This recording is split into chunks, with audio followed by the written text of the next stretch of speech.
به نام خداوند مهربان. سلام و وقت شما هموطنان خوبم بخیر. آرزو دارم در هر کجایی که هستین جور و صحت و سلامت با لباس عافیت باشین. بازم پوهنیار حکمت الله صدیقی در خدمت شما با یک ویدیوی دیگر از کانال ما هستیم. امید دارم که تا آخر ویدیو با ما بانین و همراهی های همیشگیتان را با نظریات، پیشنهادات، انتقاداتتان زیر هر پست خواهان هستم و سپاس میکنم از حمایت هایتون تا این دم که یاری من رساندین. اگر میخواین که موضوعاتی که بر شما مهم است ما اینجا بحث کنیم، میتونین که زیر این پست برای ما نشر بکنیم و یا اینکه به شماره واتساپ ما که براتون مینگاریم حتما میتونین که نظریاتتان شریک بکنین. امروز میخوایم روی یک موضوع مهم صحبت بکنم که از لحاظ روانی چقدر میتونه تاثیرگذار باشه در رابطه در رفتار انسان ها و در عواطف انسان ها. او عبارت از داشتن رابطه جنسی از نگاه مردان هست که مردان برای داشتن یک رابطه جنسی چه افکار و چه گفتنی هایی دارند. مردان درباره رابطه جنسی چقدر فکر میکنن؟ به نظر شما فکر میکنین که مردان زیادتر تمایل دارن که روی موضوعات جنسی زیادتر در طول 24 ساعت فکر بکنن یا زنان؟ اگر نظری دارین میتونین در کامنت بگذارین. تحقیقاتی که ژورنال سکس ریسرچ انجام داده به این نتیجه رسیده که مردان در طول 24 ساعت فقط 19 بار به مسائل جنسی فکر میکنند که این ممکن هست برگرفته از تماشای ویدیو، فیلم، افکار و حتی تخیلات جنسی که در ذهن مردان ایجاد میشه به وجود بیاید و در خانم ها این رقم به 10 بار در روز هست. 10 بار در روز ممکن هست که زنها افکار بر تمایلات جنسی داشته باشند. یعنی در مردها افکار رابطه جنسی نسبت به خانم ها بیشتر هست. قبلا فکر می شد که مردها همیشه 24 ساعت و در طول 7 روز هر روز فکر به داشتن رابطه جنسی دارند و حتی بعضا به این باور بودن که مردها در هر 7 ثانیه یک بار به سکس فکر میکنن. اما این باورها بر حسب تحقیقات مردود میشه و میگن که در مردان در طور متوسط در طول 24 ساعت 19 بار ممکن هست که به مسائل جنسی فکر بکنن. خب رابطه جنسی در مردان و زنان از کجا شروع میشه؟ یک ویدیوی خاص خواهد داشتیم درباره رابطه جنسی از نگاه زنان، اما این ویدیو مختص بر این هست که رابطه جنسی از نگاه مردان چگونه هست. اول سکس در مردان یا داشتن رابطه جنسی از کجا شروع میشه؟ در حالی که داشتن رابطه جنسی در زنان از مغز و ذهن و احساسات و حافظه و عواطف شروع میشه، ولی در مردان از بدن یا از دیدن جسم جانب مقابل ممکن هست شروع شود، یا میتونیم بگیم که از چشم ممکن است شروع شود. با یک نگاه ممکن هست که تمایل جنسی در خانم ها بیشتر شود. چرا؟ چون ترشح هورمون تستوسترون در مردها بالا هست، زیاد هست و این تستوسترون محرک به خاطر شروع رابطه جنسی هست و مردان به خاطر یک حالت یا یک صحنه‌ای که ممکن هست تمایل جنسی برای زن پیدا بکنه خیلی سریع هورمون تستوسترونشان ترشح میشه و باعث از این میشه که تمایل بر رابطه جنسی پیدا بکنن. برای مردان داشتن رابطه جنسی مانند گرسنگی هست. بله، دوست دارن همیشه مردا سیر باشن. تمایل جنسی برای مردان مانند تمایل برای چاکلیت و چیزهای شیرین هست. هر رابطه جنسی ممکن هست که طعم‌های مختلف خودش را داشته باشه، مثل غذاهایی که طعم‌های مختلف دارن، طعم شیرین، شور، تلخ، ترش، مزه‌دار، تند یا هر چیزی. رابطه جنسی همچنان برای مردها این چنین ویژگی ها را داره. گاهن ممکن هست طعم شیرین ممکن است، چون ما همیشه دوست نداریم غذای شیرین بخوریم، همیشه دوست نداریم غذای تند بخوریم، تنوع را دوست داریم، لذا داشتن رابطه جنسی برای یک مرد همانند گرسنگی هست که تمایل به هر نوع طعم پیدا میکنن. و ذهن یک مرد در حال دریافت فرصت به خاطر تجربه شگفتی و خوشایندی هست که بالاخره بتونه که چی بکنه، لذت ببره و مانندی که در حالت گرسنگی از یک غذا لذت میبره، در حالت داشتن یک رابطه جنسی هم بتونه لذت ببره. و اگر همسر در این حالت با خانم خود، با شوهر خود دعوا و سر و صدا میکنه، همون طعم دیگه از بین میبره. داشتن رابطه جنسی برای یک مرد انرژی هست، قوت میده، باعث میشه که یک مرد بتونه رابطه عاطفی با هیجان داشته باشه. اگر یک مرد رابطه خوب داشته باشه میتونه که انرژی مثبت داشته باشه. انرژی هورمون ها به مرد نیروی لازم میده که بتونه که اهداف خود را، محافظت از همسر خود را، شغل خود را خوبتر و بهتر چی کنه، کنترل بکنه. به خاطر از اینکه یک مرد بتونه پر انرژی باشه نیاز به رابطه جنسی داره و این رابطه جنسی برش کمک میکنه که همیشه با خانم خود رفتار خوب داشته باشه، در شغل و جریان کار خود خیلی راحت و سر حال باشه و بتونه که محافظت از خود، خانواده و اطرافیان خود داشته باشه. مردا در اوج خستگی هم نیروی به خاطر داشتن رابطه جنسی دارن و این باعث میشه که میل جنسیشون افزود شه. ولی این حالت در زنان برعکس است. زنان در کوچکترین ناملایمتی و خستگی باعث میشه که میل جنسی ازشون بپره و دور شود. رابطه جنسی برای مردا هیجان برانگیز هست، هیجان داره. هیجان انگیزترین ماجرای زندگی برای یک مرد داشتن رابطه جنسیش است و بدن یک مرد ماشین فوق‌العاده به خاطر لذت دهی برش هست، یا داشتن بدن خانمش طرف مقابلش. کوشش بر از این میشه که مرد بر حسب روابط خود، عواطف خود یا امو حالاتی که داره هیجان خود را بتونه که بروز بده و نشان بده.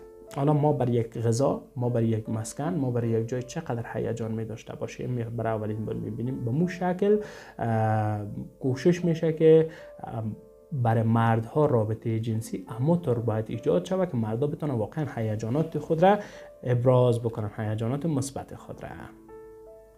رابطه جنسی راه به خاطر عشق ورزیدن هست. اکثرا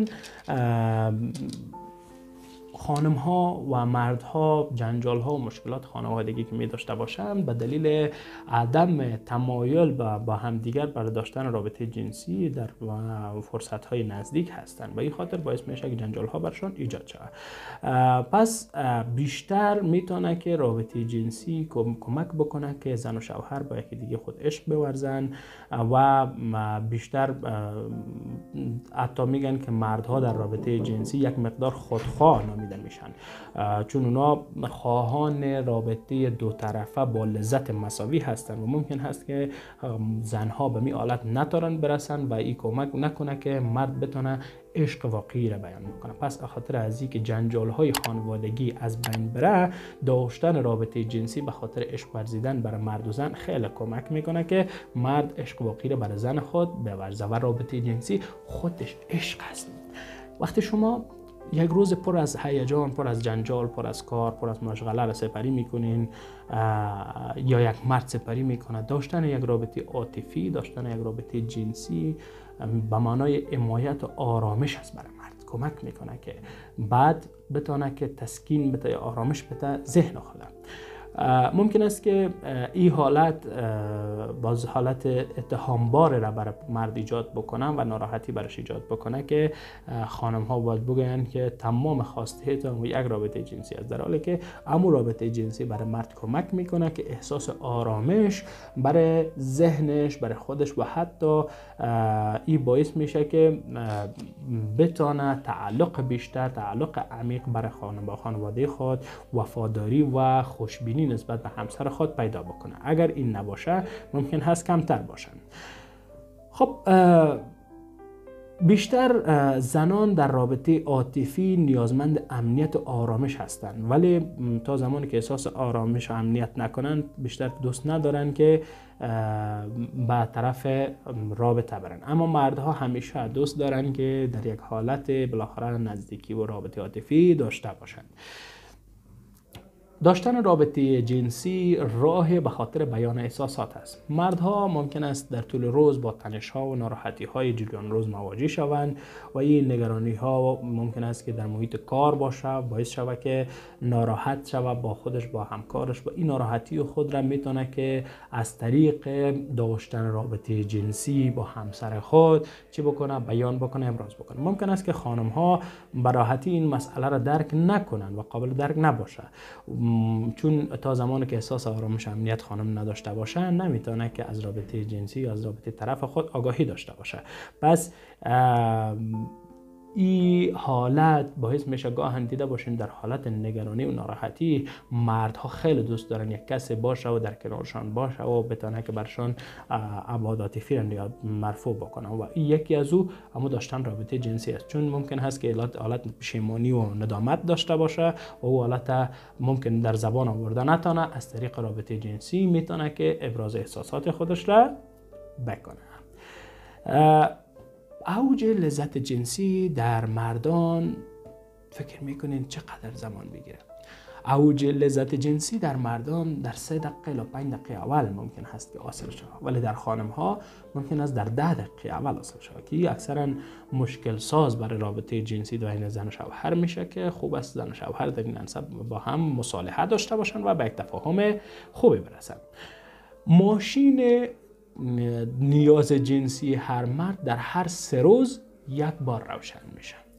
بیشتر گفتیم در 24 ساعت ممکن 19 بار فکر بر داشتن رابطه جنسی داشته باشن. اون فکر بود، اما این رابطهشان در طول 3 روز 1 بار ممکن هست که نتیجه بخش باشه. یعنی اینکه هورمون تستوسترون یک مرد در طول 3 روز 1 بار، یعنی در طول 72 ساعت 1 بار بتونه که اما سیکل خود بچرخانه و آماده برای داشتن یک رابطه جنسی بعدی شود. پس خوب است که رابطه جنسی در هر 3 روز 1 بار بین خانم و شوهر داشته باشن و میتونه که آرامش فکری و ذهنی و روانی بر انسان ایجاد بکنن. بر مردان داشتن تخیل جنسی خیلی مهم است و باعث میشه که برانگیختگی زیادی ایجاد بکنن. مردا بیشتر در روابط جنسی نسبت به زنان خیال پرداز هستند و تخیلاتی رفتار میکنن. مردان زیر سن 60 سال حداقل چند بار در روز به داشتن رابطه جنسی فکر میکنن. اما افکاری که گفتیم یعنی افکار تخیلاتی هست که در مرد پیدا میشه. اگر با دیدن ویدیو و تماشای صحنه ها باشه که بحث جدا، اما بعضا با همون تخیلاتی که نسبت به خانم ها در ذهن مردها خطور میکنه در روز چندین بار ممکن است تکرار شود. نظر به افزایش سن باز کاهش میافته و کمتر میتونه شود.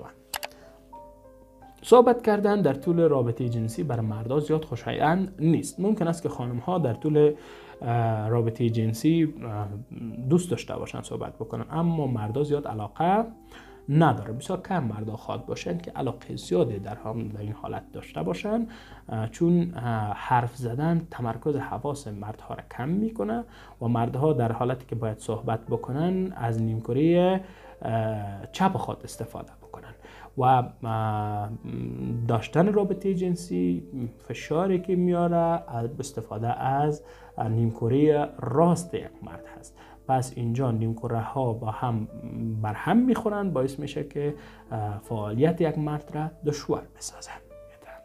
تشکر از همراهیتان. در ویدیوهای بعدی انشالله که بیشتر روی این که روابط جنسی چقدر سر ذهن و روان انسان تاثیر میگذاره هم بحثای خواهد داشتیم و همچنان روی موضوعات روانشناسی، آنچه که بتونه آسیب بر روانمان نزنه و آنچه که بتونه روانمان را سالم نگه بداره بحثای خواهد داشتیم. ما را همراه باشین و نظریاتتان را با ما شریک بکنین. منتظر نظریات سازنده و سالمتان هستیم. همچنان میتونین که زیر این پست و در شماره واتساپ ما هم دیدگاه ها و نظریاتتان با ما شریک بکنین. تا برنامه بعد، تا ویدیوهای بعد، الله حافظ و نگهدار.